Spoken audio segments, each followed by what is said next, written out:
This is a special edition of Sunday Focus, a public affairs program that looks at the topics affecting our society and the people who are making a change in the community each and every day. This special edition is presented by Information 1000 KSOO and Results Radio. This week, follow along as we educate and inform you on sex and labor trafficking. Now your host, Jeff Harkness.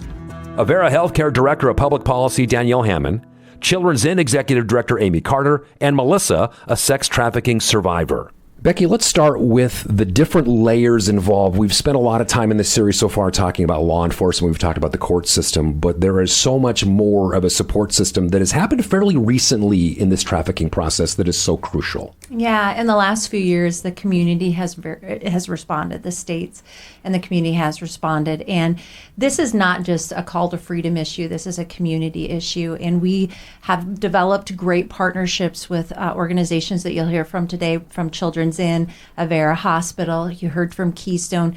And so many partnerships and so many needs for a client. I think one of the things is we talked about that 90 plus victims are never identified, which means 3% or less come forward.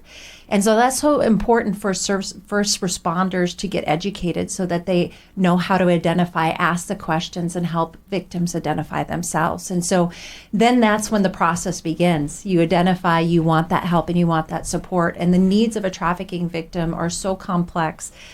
Some may need just a job, or others need trauma counseling, mental health, addiction. And they're coming out with just different felonies and misdemeanors, so they can't get a place to live, nor do they usually have the funding to be able to do any of that, because controlled means that their identification's controlled, their funding is controlled. A lot of them come to us and they only have the clothes on